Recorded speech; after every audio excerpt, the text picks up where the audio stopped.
Absolutely. Well, Sandra-Leigh is a full-time professional astrologer, but she also has a master's degree in psychology. And she wrote a weekly astrology column for the Sun newspaper in northeastern Ohio for 26 years. But she has many, many years of experience and has worked with clients all over the US. She lectures, teaches, and makes media appearances. She's also certified by ISAR and AFA, the American Federation of Astrology. And she serves as president of the Rocky Mountain Astrologers. She was vice president and membership chair for the Organization for Professional Astrology and a founding member of the Colorado Association for Professional Astrologers. So she's very well qualified and a fascinating, very smart lady. If you'd like more information about Sandra-Leigh, please visit her website. It is Sandra-Leigh, and Leigh is LEIGH.com. Well, Sandra-Leigh, welcome to the show. Well, thank you. It's great to be back again. It's wonderful to have you back again, Sandra-Leigh. We enjoyed interacting with you last time and wanted to bring you back and pick your brains about past lives. It's such a fascinating subject, and maybe it's surprising that you can read it from the birth chart. Some people don't know that, but it pretty clearly reveals things about your past life, what you're here to learn, what talents you're bringing over, and sometimes it even shows some people you might interact with or even tangle with who can bring these lessons to you. And that doesn't always mean that it's easy either. Well, Sandra-Leigh, let me ask you, I know that you're an incredible astrologer and you've been involved with astrology for many years and psychology as well, but when did you first become interested in the concept of past lives? Well, I mean, I have to say, it came right along the same time I started studying astrology.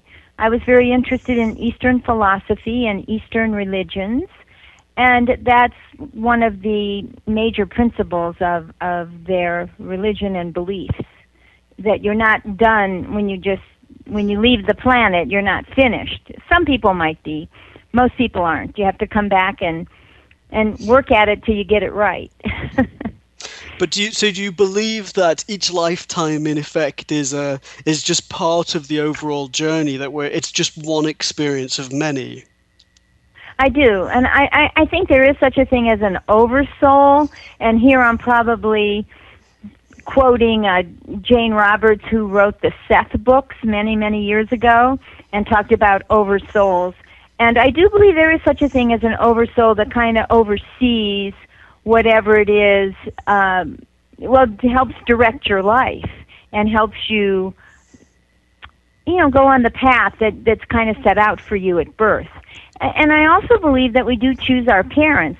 I don't know if we choose them so much individually as much as we choose the circumstances and the situation that we're going to come into that often will help us grow. And sometimes there are these SIDS deaths, sudden infant death syndrome, and one of the explanations for this is that the soul that entered decided, no, I don't think this is going to work, or this isn't, something has changed, and so it leaves the body. And it's certainly incredibly painful for young parents, or for parents when that happens. But that's one explanation of why it happens to infants, that they don't want to be in this incarnation. And, there's also some controversy over when does the soul enter the fetus. And I think it could be at different times. It could be, if you look at the prenatal solar eclipse, that's usually 6 months or a day ahead of time that we think the soul enters. And I think that's probably accurate. I think it could be any kind of time frame within about 6 months before the baby's born. Well, it does Yeah, but so there really is something to listening to beautiful music and doing things that are creative and not trying to have a lot of stress before you give birth, because you will attract a soul who's more in tune with those things. And it does make sense that if you exit the physical body at the end of a lifetime on the earth plane and continue without that physical body, it makes sense that in effect, a body could be developing, under development for you, and then you enter at a certain point in time during the pregnancy. Correct. Yes, It that does does make make sense. So sense. you're just saying to me it makes sense to you as well. Yes, it does. Yeah, It does, yeah. because, Sandra-Leigh, I see the physical body as a tool. I don't see Mhm. my body as me. I see it as Right. a tool or a piece of equipment that I must have to function on the physical plane on Earth. Mhm. And also, you know that mind, according to the Vedic astrologers, and I think even certain Eastern religions, the mind is really not in your head. It's all Hmm. through the body. You know, it functions all through the body, not just in one place. Do And that you? kind of goes along with what you're saying, Stephen, is that the body is the tool, it's the vehicle, but it's not really who we are. It's the manifestation of who we are in the earth plane, but it's not who we are in totality. Do you believe, Sandra-Leigh, that the soul resides on the earth plane or on another plane, even when we are present on the earth plane? Right, that's a good point. No one's ever posed that question to me before, Stephen. But yeah, I kind of think that the soul does reside on another plane. And I don't know what plane that is. There's different planes of existence. There's the astral plane and some other ones. But I think you have a good point there. It's more like it's to me the oversoul or the higher self, whatever you want to term it. But it functions from a different level of consciousness than we could be aware of. And that's why a lot of times, like as an astrologer, I'll talk to clients and things in their life just fall apart and they don't understand it. And yet there's a higher force at work here as to why things are falling apart, because sometimes you won't, like a job, right? You won't leave your job, so the job leaves you because you Yes. need to move on to something else. Yeah, I always say to clients, Sandra-Leigh, that if we do a lot of inner work ourselves, if we delve within ourselves to understand who we are, where we came from, what needs to be learned, what needs to occur, and we do some of that work ourselves, then life or the universe doesn't have to do it to you necessarily. Yes, wouldn't that be a nice place for everyone to be and to recognize that? But I would agree with you. But I also think that the older if you're an old soul, and all I mean by an old soul is someone maybe who's been here many times, or someone who has wisdom, who understands how life functions and works from a spiritual perspective. So if you're an old soul, a lot of the times your lessons might be a little more difficult, or maybe they're more difficult to help evolve you into becoming an older soul. So they get Okay. you over maybe a stuck point. And I think it's tough sometimes for people living in the earth plane, because to exist in our earth plane, we have to experience death, right? And we have to experience life and stress, and it all depends on your perception of this, how well you deal with it. Some people it's not a problem at all, and other people it's a major problem. And it's all because of the Buddhist philosophy of attachment, right? So if you're attached to something, if it exits your life, like if someone dies, you get divorced, you lose a job, if it exits your life, then you feel very empty because you put too much into it. So you're too attached to it. And that's what it tells you basically, is that suffering comes from being attached to things. And aren't we all, to some degree? Of course we are. We're all attached to some degree. I think But it's that just, one of the yeah. major challenges we experience, Sandra-Leigh, is our attachment to the future. So we Hmm. set all of these expectations and objectives for the future and say to ourselves, "Oh, I'll be happy when I have such and such a property," Yeah. or "I'll be happy when I have a partner," or "I'll be happy when I have more savings on my bank account." But we are therefore attaching ourselves to things and setting ourselves up for disappointment rather than saying, "Do you know what? I can be happy right now." That's right. It's in these Jane Roberts books, and I don't know why I happen to be thinking about them today, but she says the point of power is in the now, and Yes. Eckhart Tolle says it, the power of the now.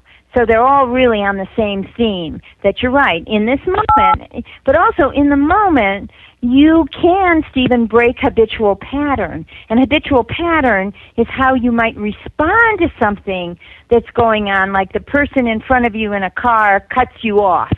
And in that moment, you could stop and say, wait, I usually yell and scream at that driver, but maybe I'm not going to do that today. I'm just going to sit back and say, I guess he or she needed to get into the lane in front of me.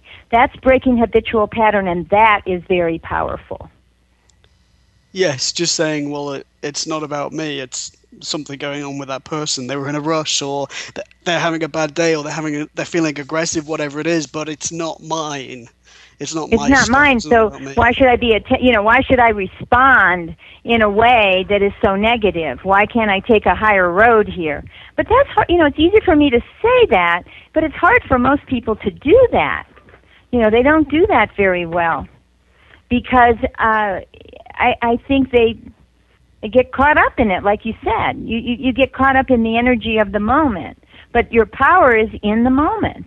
And call it the eternal now or whatever you want to term it, but that's what breaks your patterns, and that's what helps you to gain wisdom and evolve in life. And again, it's not easy. Everybody has their moments, right? It's true. I want to ask you in a moment, Sandra-Leigh, about the old soul concept. But before we do, I want to ask you about fate. Stephen and I were having an interesting conversation about fate last night, and so we were debating. Well, there is an element of fate. So the Queen of England was born Queen of England, and Mm-hmm. another person's born into a different lifetime, and you can argue that they choose that lifetime, or that that's what they had become, and therefore that's what they incarnated into. But I want to ask you, as an astrologer, somebody that sees how the progression and transits of the planets in our solar system describe what's occurring in a person's life now and at any point in time. What's your view on fate, or the extent to which we are subject to fate? Well, as an astrologer, if you look at the birth chart, you see the birth patterns, and that is the natal promise, right? So this is the promise of your life. So in one sense, you could say that it is fate and that you don't have free will. But in another sense, I think there is an element of free will because you do have choice. You do have choice. But then once you make the choice, you could look back and say it was fated, right? So as an astrologer, looking at a chart, I can see potentials of experiences and situations that people are going to encounter in this lifetime. I can see them, and I can map out about when they might happen. And it's sad to say, but sometimes we see the more traumatic experiences because those have more of an impact on the person. And yes, you can also see situations and experiences that are glorious, but there's a little less of those and more of the ones that are struggling, right? So I would say that you're born at a moment of time when you have the qualities of that moment of time. And actually, I'm quoting Carl Jung right there. So you're born at a moment in time when you have, and you take on the qualities of that moment in time. So when you take that first breath independent of your mother, when the elliptical cord is severed and you take the first breath, you take in the whole influences of the universe as we know it. Now it's a multiverse, but like our world that we know in our planetary system, we take all that in that moment, and that's our birth pattern, right? Depending on geographically where you're born, exactly what time you do that, and that pattern does describe your life. Now, I will say, it's not 100% fated. It's not like you're going to have a car accident when you're 45 years old and you're going to die. It's not like that. But it might say, hey, when you're 45 years old, you are more accident prone. It might say that in the chart. And some of the outcome of that would depend on what you've done up to that point, right, of where you are up to that point, which is very personal to the soul and very individual. But yes, the birth chart, I think, contains everything you need to know, and also shows, it kind of overshadows the soul a bit, in that I think it represents the soul in this lifetime. So if you look at the past lives from the chart, because it's how those lives are affecting you in this lifetime. So do you believe then that we can overcome some of the challenges in our charts by proactively engaging in the work that needs to be done? Absolutely. You said that so well. That should be a book you write. Because I think it states it so well. It's so true. You have to be aware, and you have to be awake, and not everybody is.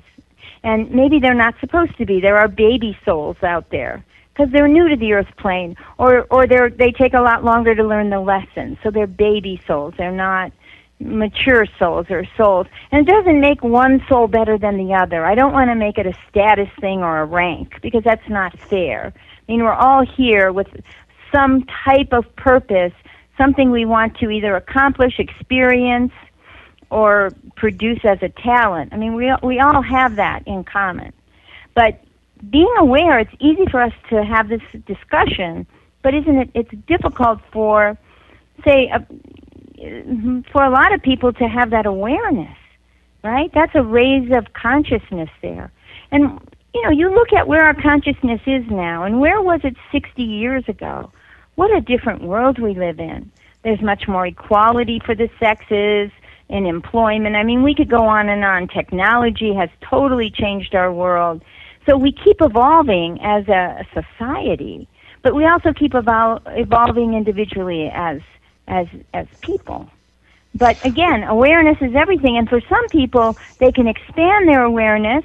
Sometimes they can do martial arts, spiritual disciplines like yoga, whatever, Tai Chi, whatever they want to do. Some people meditate as a way to expand their awareness, and some people maybe do charitable work that helps them open themselves up. I mean, it's different for everybody. It doesn't mean that each person has to meditate. I really don't believe that, though I'm a big believer in meditation, but I don't think, I think if more people meditated, I think it would be a better world, of course. But that's kind of a utopia at this point. But I think you have to be willing to be awake, be willing to listen, be willing to be wrong, be willing to have some hindsight on things. I mean, there's many things that would contribute to a person waking up. And I'm sure there are many people out there who have had experiences that were wake-up calls for them that actually changed their life. And so that's always the message from the universe. So let's say you have a bad accident, and let's say you're crippled in some way. Well, you could lament the fact that you're incapacitated in some way and be really angry about it for your whole life, or you could do something good with it. You could help other people. You could develop some other talents that are latent within you. So again, it's how we it's not what happens to you, it's how you respond to what happens to you that I feel really directs your destiny. I really believe that. It directs where your life is going to head. And I do feel that we can create our own reality, but we create it by our thinking. And then again, here it is, right? Our thinking, our biases, things that prevent us from seeing a bigger picture, right? And things that hold us back. It makes sense, Sandra-Leigh.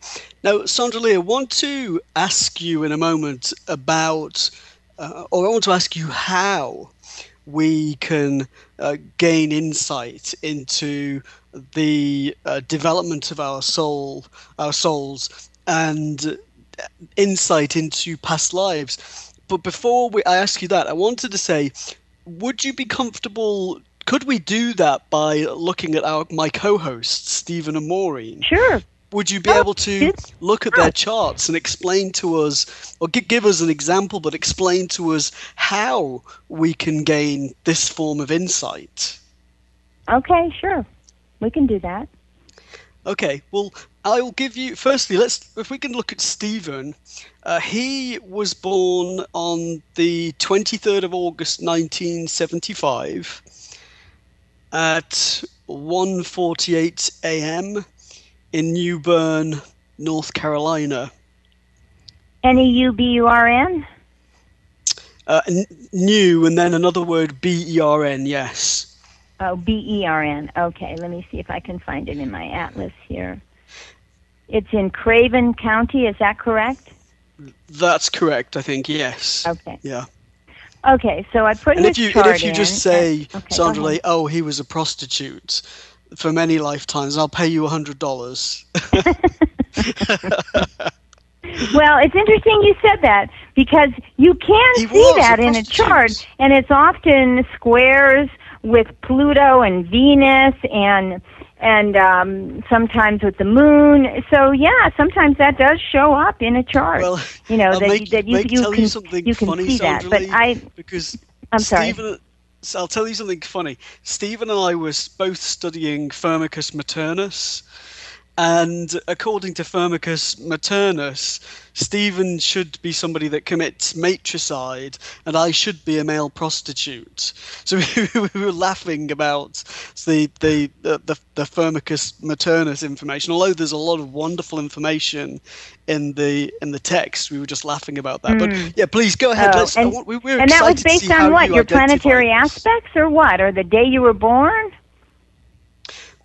It was to do with aspects, specifically certain planetary aspects, as you said. So we were just laughing about it. But sorry, go ahead. We're really intrigued to see how you identify this. Okay, so the first thing I see is that he has, let's see, he has a stationary Neptune. Wow, what a seeker we have here. So people, so when he was born, and I'm trying to get exactly. I'm looking it up right now. I want to see if it went retrograde or went direct, because that can make a difference. So let me find it here. So it says it looks like it was turning direct in his chart. So he has been a seeker for a long time.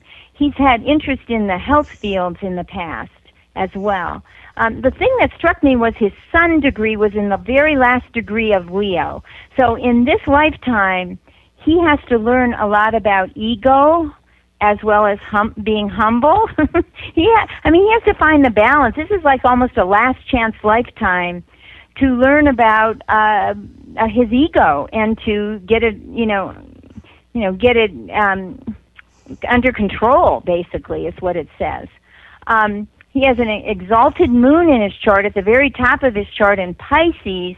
So this is just what I'm getting also. Pisces always reminds me of the Crusades, or of people who were involved with religious movements in past lives. And because his is so prominent up there at the top of the chart, I would say, and you might laugh at this, but I would think in another lifetime he was some kind of spiritual person, like a monk, or someone who made a lot of sacrifices because of what he believed in. And most likely that could be belief in religion, something like that. So he could have marched in the Crusades, looking at his chart that way. And then this Neptune again, I think he was some kind of healer in another lifetime. I think he had a lifetime where he lived out in the forest, and of course he collected herbs and things, and he used them to heal himself and also to heal other people. But in the other lifetime, he did not do well with relationships. There was a lot of fogginess, uncertainness, confusion about them, and that might be a carryover to this lifetime. Like maybe he's too idealistic. You know, he has to find a balance there definitely in this lifetime with relationships, because that's something that's forming more from a more recent lifetime or this current lifetime, because it's in mutable signs. So when we see squares in a chart in mutable signs, they're usually forming in this lifetime. If we see them in cardinal signs, they're forming from like 1 or 2 lifetimes. And if we see them in fixed signs, they're from many, many, many, many lifetimes, and those are the hardest to overcome. How interesting. How interesting. I didn't know that, Sandra-Leigh.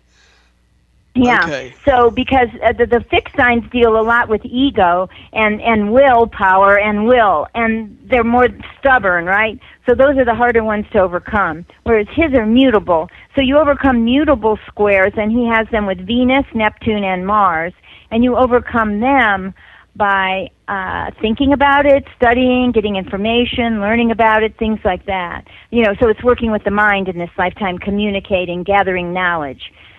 So he also, I'm so happy that he's into spiritual things, because this chart could easily go in a direction that is more, let's see if I could find the right word, a little more bohemian, a little more kind of off the wall. This is a chart that could go a little extreme with substances. And so it's good that he's on, it sounds to me like he's on a spiritual path, and that would be very helpful to him to be able to direct these energies. So this is where the free will comes in, because he's choosing this path that allows him to be exposed to spiritual truths and spiritual philosophies. So, and then he's got that Mercury in Virgo in the 4th. Again, I get this monk-like energy from him from another lifetime. The moon in Pisces. He does say that he feels he was a monk. Yeah, that's what I'm getting from the other lifetime. And I think he was very pious, very devoted. You know, this seems to stand out pretty strongly from that lifetime. And how interesting. Yeah, and he's got the Gemini rising in this lifetime, which is the curious, very inquisitive, curious type of person who is looking for some answers. And it trines Uranus, so I assume he is really good with technology, right? Because the ascendant trining Uranus, sextiling the Sun in Leo, what a beautiful setup that is. Because he could be, I don't know, to me I would say he gets it, right? There are certain things he gets, he understands, that he probably brought over from another lifetime. So he's a smart guy for sure, and he is always studying, always learning, never ending. Always learning. It's kind of natural for him. He also has something that is very interesting, and it's called a Jupiter-Uranus opposition. And the Jupiter-Uranus opposition, according to Isabel Hickey, and I'm grabbing my book out of my bookcase, but if I'm not, that's someone who usually breaks from their early training, from their early experience in their family. Often it's people who break from the family, the religion of the family. So it's, let me just find Isabel Hickey, who I dearly love, and I met this woman before she died, and I had great respect for her. And she wrote a wonderful book called Astrology, A Cosmic Science. And in it, she has a lot of her theories about past lives, which I probably adopted a lot of mine from hers, that they've kind of stimulated me. But she says when you have Jupiter opposite Uranus, you're, of course, an independent person with strong determination, and it says the individual will break away from dogma, but continue to search for religious values that will be meaningful. So that's the opposition. I see it with people who usually break away from the religion they were born in, because in a way there's a bit of a rebelliousness there. But you have to understand, in astrology, Jupiter and Uranus, when you get a transit to them, it's usually for most people a very lucky time, and that something really marvelous happens in their life. And I'm going to give you right now, I'm going to give you the date, and it's probably over a period of about a year, that once in a lifetime, usually for people, unless you live past about 85 years old, but once in a lifetime, you get this aspect, and you could be an infant, you could be 9 years old, you could be any age, right? So he's going to have transiting Uranus conjunct his Jupiter in the area that deals with friendships, but also wishes and dreams and hopes, of course. And that's going to happen in 2017. So that is supposed to be for him one, and then Jupiter also is opposite that point that year. So that's supposed to be one of his really banner years for really attaining something that he wants. That whole year of 2017 is pretty, I don't know, pretty dynamic for him.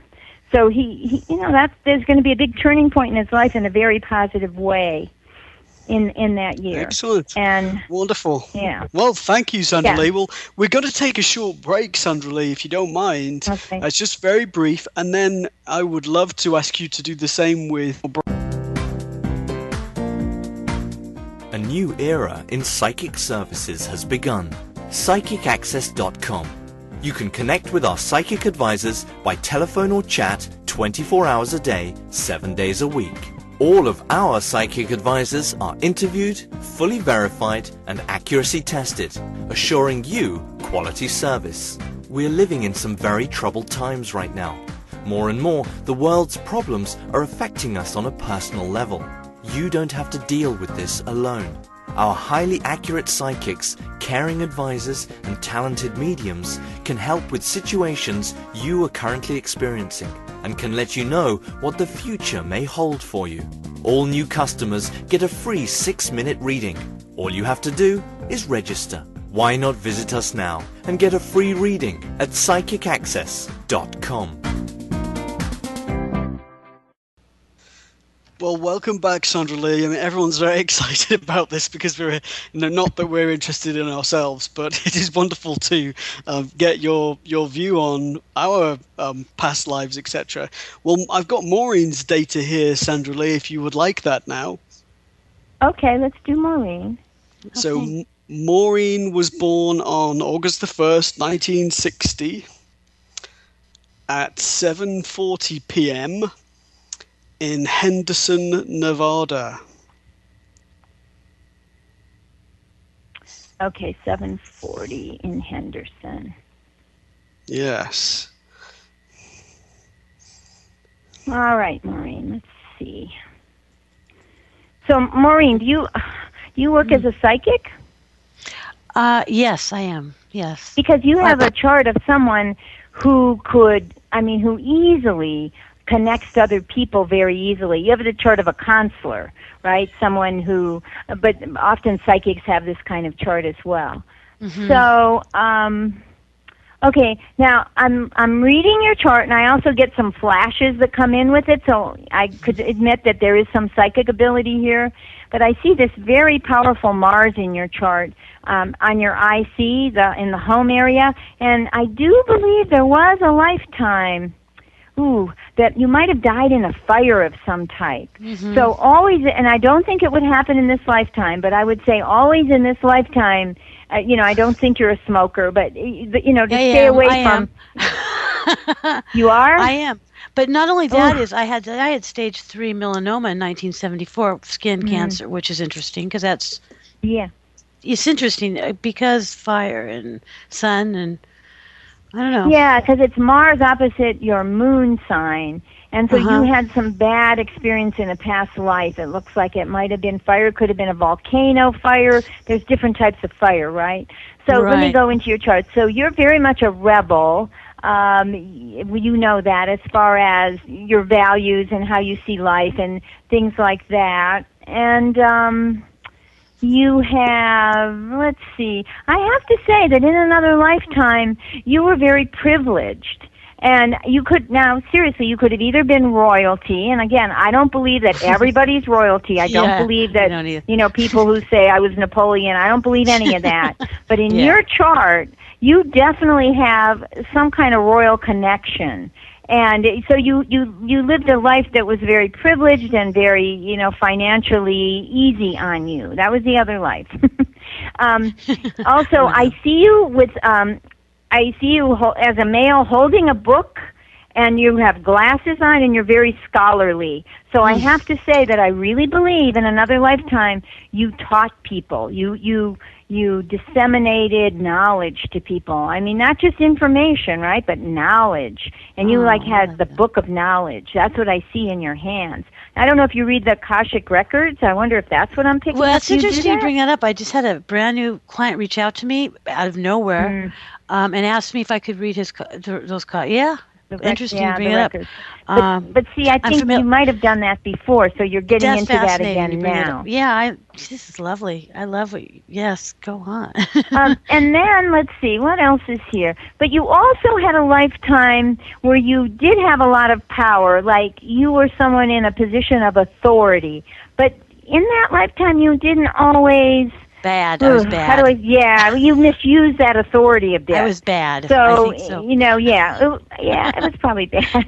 But it wasn't horrible, but it was bad, and you had to answer to it. And, it's funny you said about your skin, because something about the melanoma, because that's on the skin and it's on the surface, and it's things that people see, and that might be a little bit of the karma from the lifetime where you abused your authority. Now, I don't know what part of the body your melanoma was on, but you see what I'm saying? It still is something that's like a scar. Right. Well, I have a big scar because they took a big chunk of my muscle. Yeah. Yeah, there it is. So I feel that was from the other lifetime. And then I think you had a couple lifetimes where you really dabbled in like black magic or things that you were very curious about, and you learned a lot from it, though. I can't, it just says I think you're working on the side of the, the higher power, the higher light rather than the darker light, the brighter light in this lifetime. Fantastic. Obviously. You're right on. Because I know really, this. part of your purpose is you're helping other people now. This is what's really important, and you are. And you also, you're very good at waking people up, saying something, and boom, you really can hit a nerve, and it makes them stop and think. So, So it's interesting because I do feel that you're right about. I did do some dark stuff too, but I think I have struggles for it. But everything you said is lovely. I mean, I appreciate it. I really do appreciate it. I think my moon's in Scorpio, Stephen. I think my moon's in Scorpio. No, I have it at 0 degrees of Sagittarius, 21 minutes. Okay, you know what? It's different astrology. 7:40 p.m. in Henderson. It was Pacific Daylight Time. Well, that was August 1st of 1960. Did I get that right? I hope. Yeah, they didn't have. That's right. They didn't have. Somebody did my chart. I thought it was a Pisces, but I think there's a couple. What do you guys do? Different. Isn't there? Well, we use computers, and the computers don't make mistakes if we put in the right coordinates. Yeah, I guess so. Not. You have a Sag moon and an Aquarius rising, and you're a Leo. You were born right at sunset. In fact, you were born right at the moment of sunset. How exciting is that? Mm-hmm. And so, nice. There's a thing about the chart. If you're born around noon, it usually means you have a career that's important to you or your position in the community. If you're born around midnight, it's about the home and family and your private life. If you're born right at sunset, and again, sunset is at different times during the year, and you were born right at the crack of sunset. The sun was just setting. Too. And that's all about other people. That's about putting other people first. Oh, and then if you're born right beautiful. at dawn, it's about reinforcing who you are. It's about self-expression. So that's just a little, if people out there know when they're born, they can kind of figure it out. So I wasn't a whore, a prostitute. Sorry. Well, Maureen, I was going to say, if we look at mine now, and Sandra-Leigh says, wait for the prostitute. yeah, you were a hooker. Well, you did have Venus-Uranus square Mars. It was a wide square. So I would say that was many, many, many, many lifetimes ago because it's such a wide square. So, you could have kind of dabbled in that. You could have. It's possible. I've got okay, so we want to go on to Stephen. Thank you. That was fun. You're welcome. I mean, not fun. It was great. Okay, well, Sandra-Leigh, I've got a square between Uranus and Venus, but just my date of birth is January the 13th, 75, and I was born at 10:25 p.m. or 10:26 p.m., and that's Chester, Chester in England. Well, I know you know your chart well, so let's make sure I have the right one. Is your rising sign 27 Virgo, 29 minutes? Yes. Okay. and the moon's in Aquarius with Venus and Mercury. Whoa, what a powerhouse. You have Mercury, Venus, and the moon all conjunct in Aquarius. So are you hiding your creative side? Is that what's going on? Or has it just come out maybe in your show? There's a highly creative person here, and that trines Pluto. So you, like me, should be able to see past lives from the chart. All you have to do is study it a little bit. I also have a Mercury-Pluto trine like you do. So Pluto is the depths of the soul and the past lives, and you could easily read this.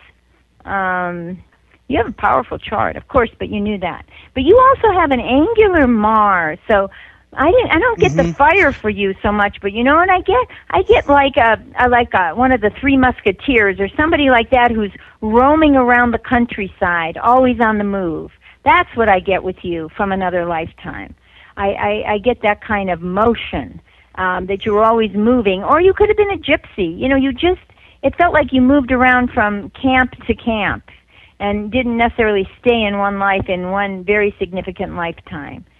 And then you, of course, you know you have a very good mind. You do grasp things very, very well. You have something you're a very old soul because your Venus exactly trines Pluto, and your Pluto is stationary. Now, Pluto deals with shamanism. Oh, it deals with so many things.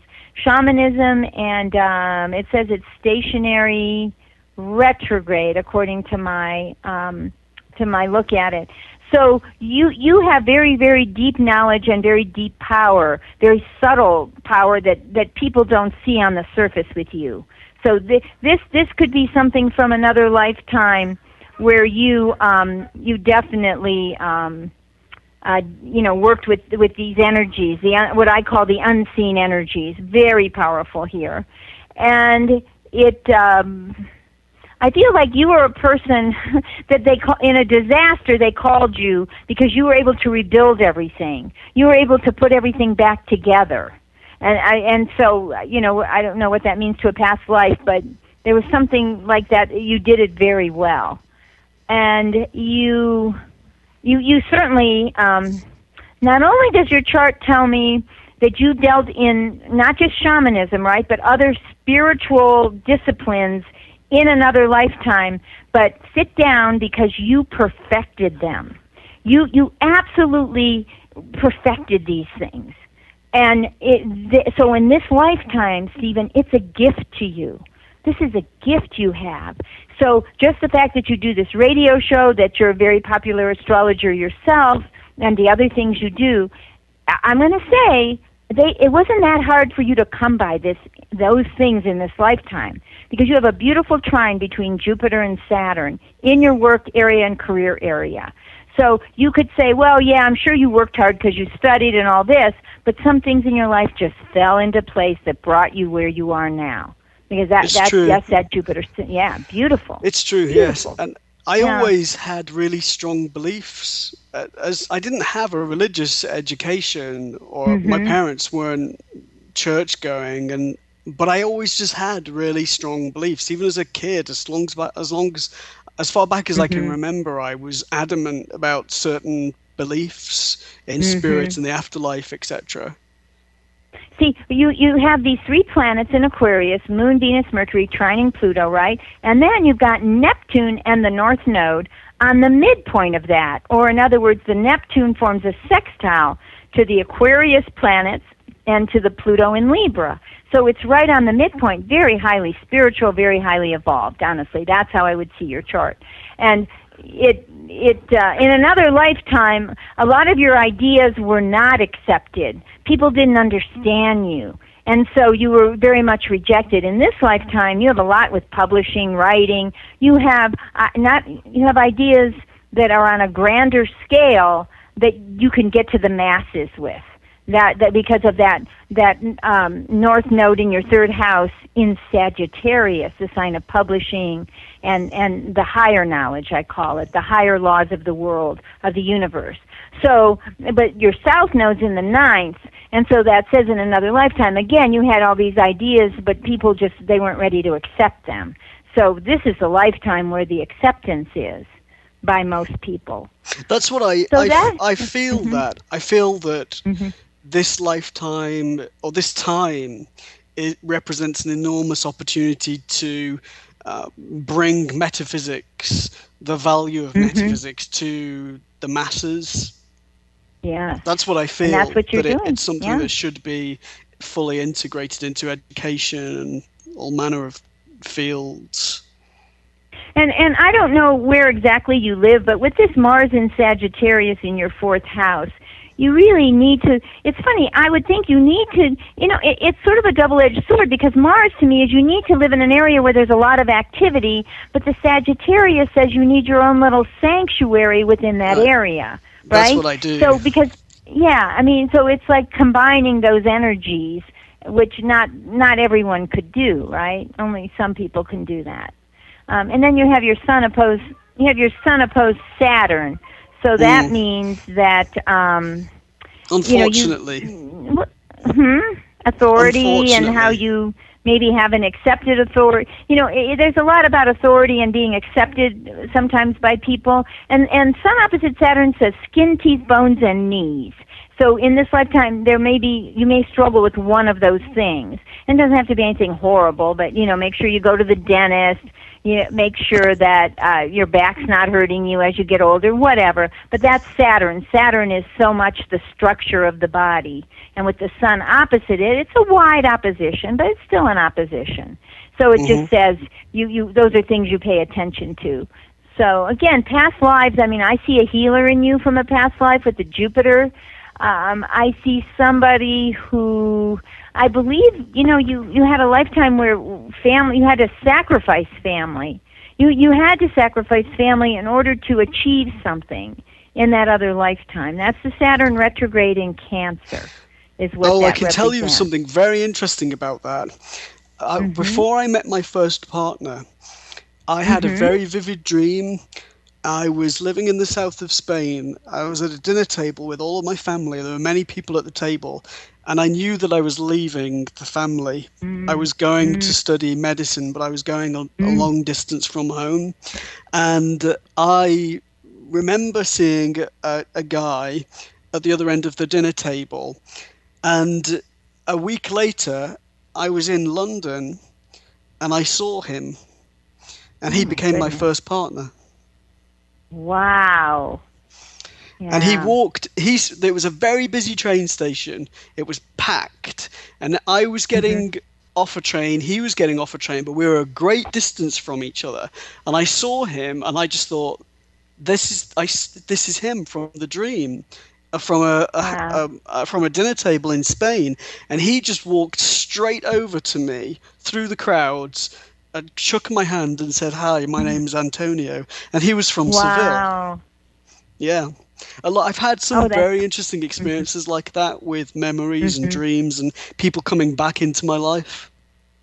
Yeah, and maybe that's your Venus Uranus square, though it's kind of wide, but that's where you choose relationships that are a little bit more unconventional, right, for society. I have in the past.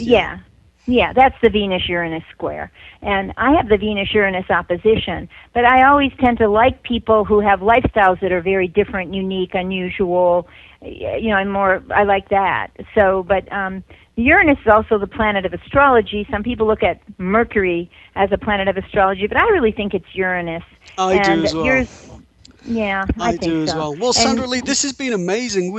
I'm so grateful, but I want to thank you on behalf of my colleagues, Maureen and Stephen. This has been fantastic. Now, tell us, if somebody wants to contact you and understand their past lives, their karma, etc., how can they get in contact with you? Well, it's probably best to email me. My email is Sandra-Leigh, and Lee is Leigh, at Sandra-Leigh.com. You just repeat the first part, and that's probably the best way to to contact me. Great. And Sandra-Leigh, have you got a book, or do you plan a book on past lives? Well, I was thinking of it today as we were talking about it. We want it. Yeah, I know. We want I should write one, and I should, but I haven't yet. So let me just say that. Let's hope that it's in my future. Yes, well, we'll be looking out for everything that you do, and it's been an absolute, honestly, a joy to have you with us. And you've given us a huge amount of information, and you've helped us personally as well, and really inspired us to explore these past lives and all of these experiences that we've had that we carry into this lifetime. And I enjoyed connecting with your energy and everyone else's energy there. I feel that connection with all of you. I just want you to know that. Oh, well, thank you. Thank you. Well, Sandra-Leigh, what do you have planned for the rest of the year? Obviously, you're going to write the book that we've asked for. What else have you got happening? Well, also, there's an ESAR conference, the International Society for Astrological Research, in Arizona, in Chandler, Arizona. People could go to esarastrology.com, and I'm going to be lecturing there on destiny aspects, I call them, like aspects in a chart that point towards your destiny. And that's happening from September, I think it's like the 22nd to the 25th of September in Chandler, Arizona. So I have that planned as coming up next month. Excellent. Well, I'll certainly be checking that out, Sandra-Leigh. And Yes, thank you check out once again for joining Astrology. us. It's been wonderful. And great. Thank you, Sandra-Leigh. Well, thank you. And you have a Take care. lovely evening. Thank you very much. Everyone. Hello, my name is Res Miranda. If you're having relationship, career, or life issues, I'm inviting you to experience what it's like to have access to professional, highly accurate psychics and spiritual advisors you can trust to care and help you. Register now to get your free 6-minute reading by telephone or chat. Get answers, get access, psychic access, 24 hours a day, 7 days a week. PsychicAccess.com. Some controversy over when does the soul enter the fetus, and I think it could be at different times. It could be, if you look at the prenatal solar eclipse, that's usually 6 months or a day ahead of time that we think the soul enters, and I think that's probably accurate. I think it could be any kind of time frame within about 6 months before the baby's born. Well, it So, does but so there really is something to listening to beautiful music and doing things that are creative and not trying to have a lot of stress before you give birth, because you will attract a soul who's more in tune with those things. And it does make sense that if you exit the physical body at the end of a lifetime on the earth plane and continue without that physical body, it makes sense that in effect, a body could be developed. Well, Sandra-Leigh is a full-time professional astrologer, but she also has a master's degree in psychology, and she wrote a weekly astrology column for the Sun newspaper in northeastern Ohio for 26 years. But she has many, many years of experience and has worked with clients all over the US. She lectures, teaches, and makes media appearances. She's also certified by ISAR and AFA, the American Federation of Astrology, and she serves as president of the Rocky Mountain Astrologers. She was vice president and a membership chair for the Organization for Professional Astrology and a founding member of the Colorado Association for Professional Astrologers. So she's very well qualified and a fascinating, very smart lady. If you'd like more information about Sandra-Leigh, please visit her website. It is Sandra-Leigh, and Leigh is L-E-I. An oversoul that kind of oversees whatever it is, it helps direct your life and helps you, go on the path that's kind of set out for you at birth. And I also believe that we do choose our parents. I don't know if we choose them so much individually as much as we choose the circumstances and the situation that we're going to come into that often will help us grow. And sometimes there are these SIDS deaths, sudden infant death syndrome, and one of the explanations for this is that the soul that entered decided, no, I don't think this is going to work, or this isn't, something has changed, and so it leaves the body. And it's certainly incredibly painful for young parents, or for parents when that happens. But that's one explanation of why it happens to infants. that they don't want to be in this incarnation. And, there's also... First become interested in the concept of past lives? Well, I have to say, it came right along the same time I started studying astrology. I was very interested in Eastern philosophy and Eastern religions, and that's one of the major principles of their religion and beliefs, that you're not done when you leave the planet, you're not finished. Some people might be. Most people aren't. You have to come back and work at it till you get it right. But do you believe that each lifetime, in effect, is just part of the overall journey, that it's just one experience of many? I do, and I think there is such a thing as an oversoul, and here I'm probably quoting Jane Roberts, who wrote the Seth books many, many years ago and talked about oversouls. And I do believe there is such a thing as GH.com. Well, Sandra-Leigh, welcome to the show. Well, thank you. It's great to be back again. It's wonderful to have you back again, Sandra-Leigh. We enjoyed interacting with you last time and wanted to bring you back and pick your brains about past lives. It's such a fascinating subject, and maybe it's surprising that you can read it from the birth chart. Some people don't know that, but it pretty clearly reveals things about your past life, what you're here to learn, what talents you're bringing over, and sometimes it even shows some people you might interact with or even tangle with who can bring these lessons to you. And that doesn't always mean that it's easy either. Well, Sandra-Leigh, let me ask you, I know that you're an incredible astrologer and you've been involved with astrology for many years and psychology as well, but when did you